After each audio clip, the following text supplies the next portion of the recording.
Greysteil was a medieval poem popular in 16th-century Scotland, set to music and performed for James IV of Scotland and James V of Scotland. The poem was also called Sir Egeir and Sir Grime, Eger and Grime, the names of the two knights who fight Greysteil and whose contrasted virtues of the poem's real subject. The name of the protagonist, a strong and agile knight, opulent, tainted with the black arts, and vanquished by a magic sword provided by a powerful woman, was adopted as a nickname for two 16th-century courtiers. Archibald Douglas of Kilspindie, who was said to have been dominated by his wife Isobel Hoppar, and William Ruthven, 1st Earl of Gowrie, and Alexander Montgomery, 6th Earl of Eglinton in the 17th century, and was a given name of the 20th century 2nd Earl of Gowrie. Text. Though the poem was popular in 16th century Scotland, the original Eger and Grime is thought to have been written in the north of England in the mid-15th century, although a Scottish origin is argued for one of its two versions. The text survives only in these three late versions. Text in Bishop Percy's Percy-folio manuscript runs 1474 lines. L. David Lame's reprint in 1826 of an earlier chapbook runs 2,860 lines. Unique copy owned by the Huntington Library of a 1687 black-letter Eger, similar to L. The Percy copy P is considered the more faithful to the original work, the Lame Huntington version being corrupted and expanded.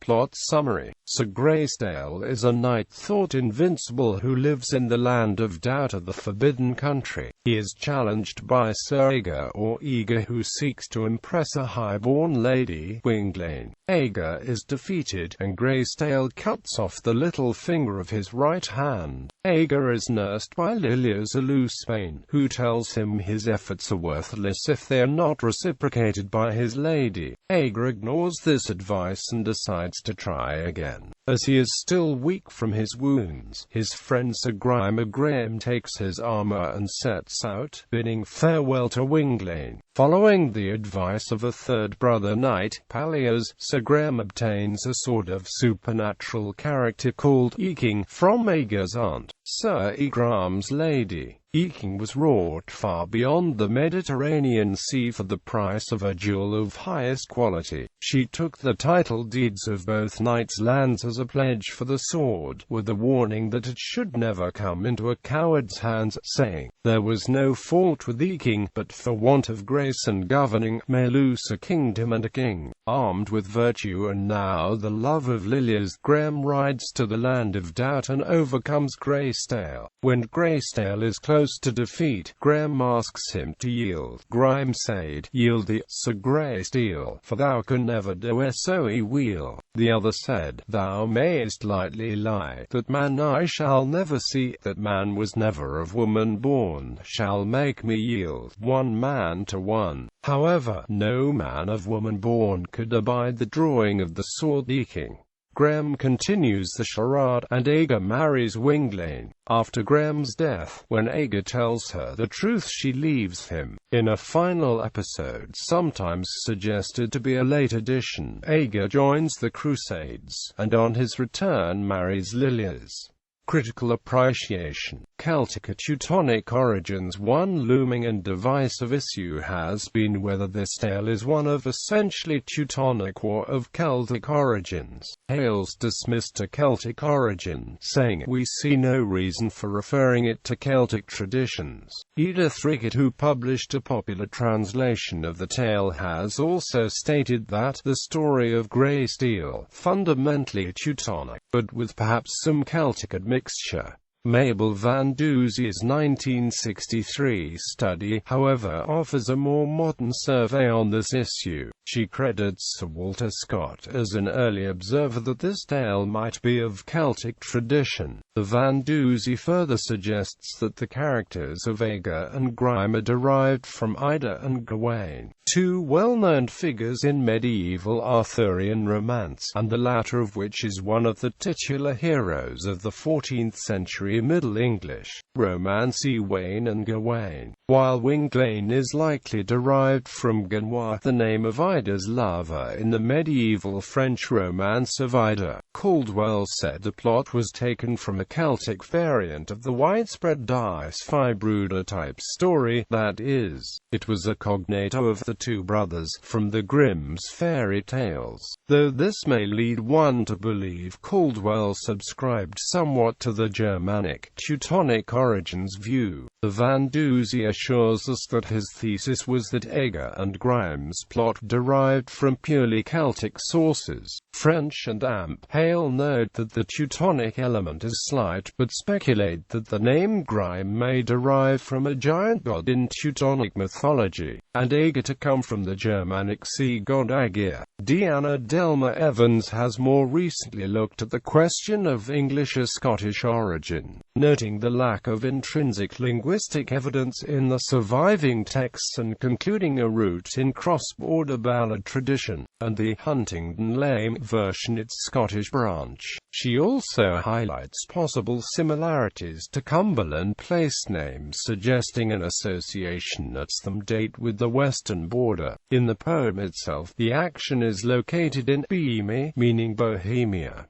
Lady of the Thorn, and combat at the ford. The Van Doozy was the one who astutely observed that the name of the fay-like Lady Loosespine had a name which was a corruption of the French La Dame de Respine, or the Lady of the Thorn. The Van Doozy makes the point there was a medieval association of the thorn tree with magic, with wells, streams, or fords, and even with the traditional ford combat. In the present tale, Loosespine figures as the provider magical healing to the combatants, and the place where two fords was the place where Eger combated Sir Greysteil. Other tales with this association are Lay of the Thorn, where a thorn tree grows at the ford where the hero combats; the Arthurian tale Diu Crone, where Gassizian guards the ford of the Blackthorn, and Van Doozy has many more Celtic and Arthurian examples to offer. Otherworldly adversary. The ford represents a sort of boundary with the otherworld, and hence the opponent represents a magical otherworldly figure. So another Celtic tale that Van Doozy uses as a parallel is the combat at the ford that the human Pwyll, Prince of Dyfed, takes up with his otherworldly adversary Halfdan in the Mabinogi. In the present work, Greysteil too has the marks of being an otherworldly being, in that he is a red man, with red hands, carrying a red shield and riding a huge red steed. Greysteil also has the oddity of having extra fingers on his hands. Otherworldly hounds often have very red ears, and Pwyll encounters them in the opening of his tale. Compare the horse with two red ears, ridden by the Knight of the Ford of the Thorn in the aforementioned Lida La Respine. Loosespine and Morgan Le Fay. Van Doozy also seeks to establish a relationship between Loosespine and Morgan Le Fay. They are certainly both healers. The poem itself notes Loosespine's skills in liegecraft. Why was she called Loosespine? A better leech was none certain, while Morgan is known for healing Arthur in Avalon according to the Vita Merlini. The Van Doozy builds her case, not so much by comparing the two figures directly, but rather via other fays as intermediary. One of the fays is the mistress of Urbane, the son of the Queen of Blackthorn, whom Perceval defeats at the Ford Perilous in the Dido Perceval. Another is the Fay Oriand, who discovers the infant Malgus de Igrement by the thorn tree and rears him into a great mage. Though Oriand is a figure from the Charlemagne cycle, Van Doozy argues she is a transformation of the Morgan character, performance, reception, and tune. Although the poem may have originally been an English composition, the oldest records of its performance and reception are Scottish. Greysteil was sung by Twa Fithalaris to James IV at Le Cropt on 17 April 1498, who were paid 9 shillings for the performance. A lutenist called Greysteil was given 5 shillings on the 22nd of January 1508.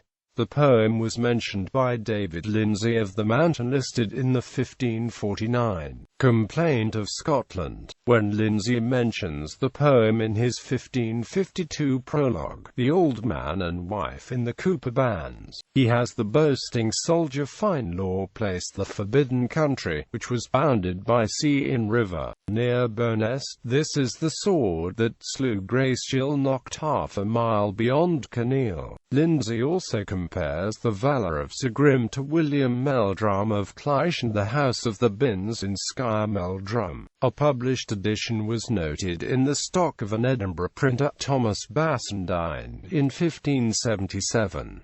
An English writer, John Taylor the water poet, who came to Scotland in 1617, recorded the popularity of tales of Sir Egeir, Sir Gryme and Sir Greysteil in Scotland as comparable with those of Bevis, Gog Magog, Chinon, Palmerine, Lancelot and Tristram, amongst us here in England, with similar stories filling whole volumes with the airy imaginations of their unknown and unmatchable worth. The oldest published version now existing was printed in Glasgow in 1669. The musicologist John Purser reconstructed a tune from manuscript notes and a transcription published in Robert Chambers' Book of Days, for the Lost Lute Book of Robert Gordon of Straley, c. 1627–29, and it was performed for BBC Radio Scotland's Music, broadcast in 1991.